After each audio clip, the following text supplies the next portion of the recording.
Assalamualaikum warahmatullahi wabarakatuh. Alhamdulillah, salatu wassalamu ala rasulillah Sayyidina wa maulana Muhammad ibn Abdillah wa alihi wa ashabihi wa man walah ila yaumil qiyamah, amma ba'd. Saudara-saudara, beberapa hari lagi kita akan melaksanakan ibadah Idul Kurban, Idul Adha, berkurban.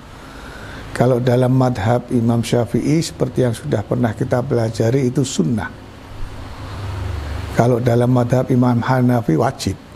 Nah, yang beberapa belakangan ini rame di dunia medsos atau dunia maya, di YouTube, itu ada pertanyaan bagaimana hukum sembelihan orang Islam tetapi dia tidak melaksanakan sholat. Yang tukang jagalnya atau yang nyembelih itu Islam, tapi dia tidak sholat. Nah, ada kasus yang diceritakan, ada seorang yang korban, kemudian tukang jagalnya itu waktunya sholat, diajak untuk sholat, alasannya pakaiannya kotor. Ya. Sebetulnya dia bisa membersihkan diri. Nah, narasi itu kemudian menjelaskan menurut salah seorang imam, syekh, mufti yang ada di Saudi, hukum sembelihan orang yang tidak sholat meskipun dia muslim itu haram. Haram, kenapa? Karena dalilnya adalah sebuah hadis Nabi riwayat Imam Muslim, pemisah antara seorang muslim dan kafir musyrik itu sholat. Jadi kalau ada orang Islam tidak sholat, itu dihukumi sebagai orang musyrik atau kafir. Nah, kalau kafir berarti sembelihannya tidak sah. Kesimpulannya begitu. Nah, tapi itu adalah pendapat dari ulama Saudi Arabia yang bernama Syekh Abdul Aziz bin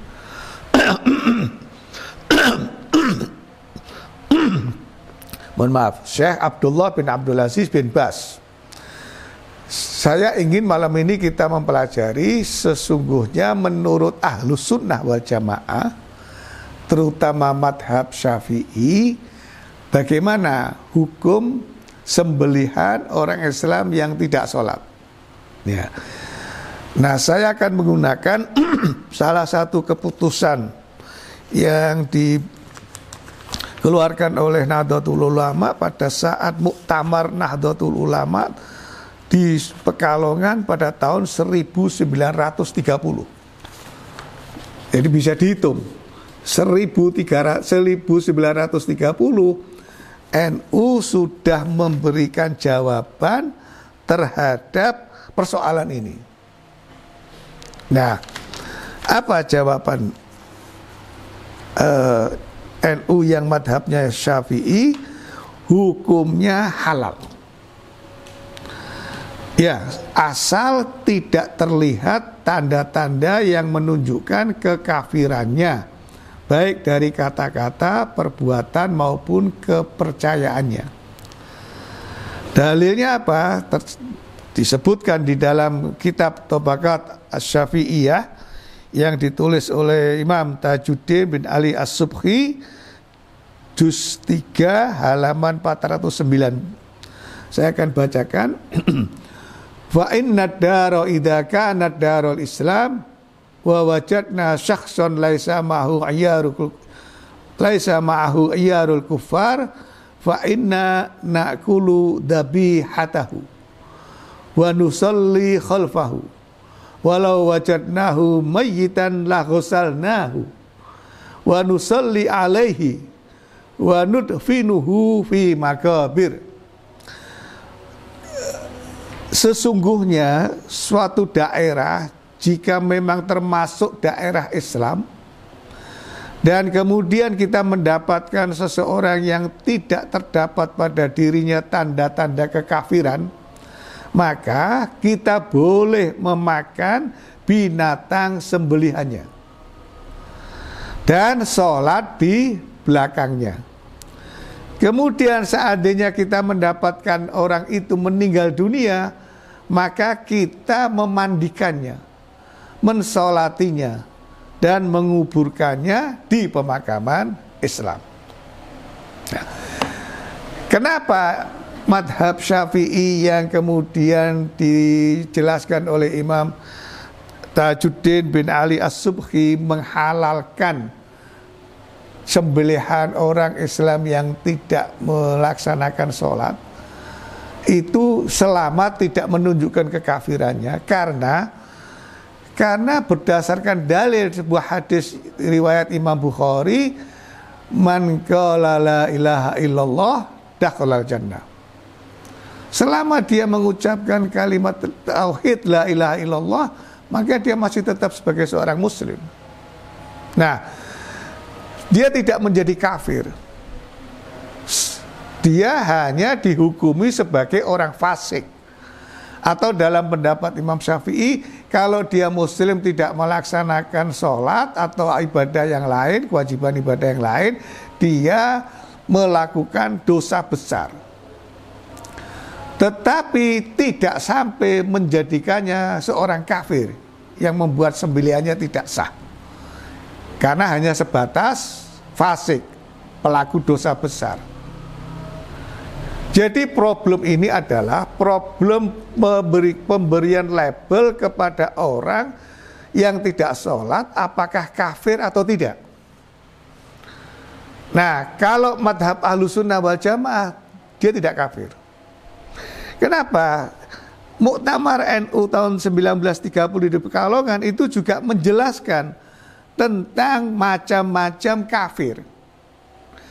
Satu, ini dijelaskan di dalam kitab yang disusun oleh Syekh Nawawi Al-Bantani Al-Jawi. Aqsamul kufri arba'atun. Al-awwalu kufur inkarin. Huwa an la ya'rifallaha aslan wa la ya'tarifa bihi. Wa tsani kufru juhudin. Huwa an ya'rifallaha biqalbihi wa la yukirra bilisanih. Ka kufri iblis wal yahud. Wa tsalis kufru nifakin huwa an yukirra bil lisan wa la ya'taqida bil qalb.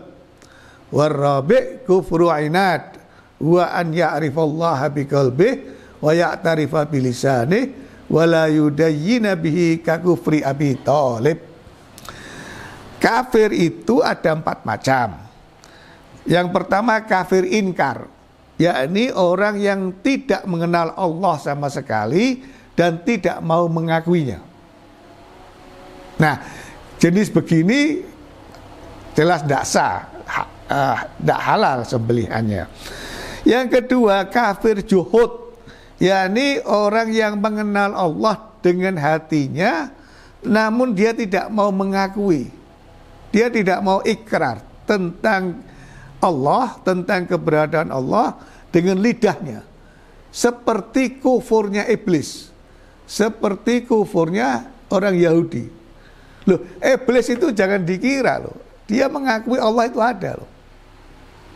Tapi dalam hati dia tidak mau mengikrarkan tentang keberadaan Allah, pengakuan terhadap Allah Subhanahu wa taala. Yang ketiga kafir nifak. Orang yang mau berikrar dengan lisan namun tidak mempercayai dalam hati. Munafik. Lisannya mengakui tapi hatinya tidak mengakui. Yang keempat kafir inad. Ya, ini orang yang mengenal Allah di dalam hati, mengakuinya dengan lidahnya namun tidak melaksanakan ajarannya. Nah, ini seperti kufurnya paman Kanjeng Nabi, yaitu Abu Thalib bin Abdul Muttalib. Orang yang sudah mengucapkan kalimat tauhid la ilaha illallah, dia tidak sholat. Asal tidak sholatnya itu bukan mengingkari itu sebagai kewajiban, tapi karena dia malas, seperti tadi contoh tukang jaga, ini pakaian saya kotor, repot, ribet dan sebagainya. Walhasil karena kemalasan, bukan karena pengingkaran terhadap kewajiban, maka dia belum termasuk kafir. Implikasi ketika mengkafirkan seseorang itu berat dan besar. Satu, apakah berarti orang itu tidak boleh menerima warisan? Apakah orang itu berarti kalau meninggal tidak boleh disolati, tidak boleh dimandikan, tidak boleh diantar jenazahnya? Kafir. Ya. Nah, Ahlussunnah wal Jamaah lebih soft di dalam memahami persoalan ini karena paling-paling dia hanya kategorinya fasik. Tetapi ketika dia wafat, kita tahu tetangga kita ada yang tidak sholat, tetapi dia masih mau mengucapkan la ilaha illallah. Buktinya apa? Kalau diundang tahlilan datang. Mungkin ketika ngucap tahlil la ilaha illallah paling keras mungkin dibandingkan yang lain ya. Itu kalau meninggal kita wajib untuk mengantar, mulai dari memandikan, mensolati, ya, kemudian mengantar jenazahnya. Jadi problem ini sebetulnya problem positioning orang yang tidak sholat, apakah masuk kafir atau tidak. Kalau Syekh Abdullah bin Abdul Aziz menganggap kafir, tapi Ahlussunnah wal Jamaah tidak. Imam Syafi'i menganggapnya itu hanya pelaku dosa besar. Oleh karena itu jangan ragu, ya jangan ragu. Kalau misalkan nanti di hari kurban ada tukang jagalnya, yang penting ketika dia nyembelih dia mengucapkan Bismillah, Allahu Akbar, seperti yang dilakukan oleh Nabi. Dia tidak menyebut nama selain Allah dan bertakbir.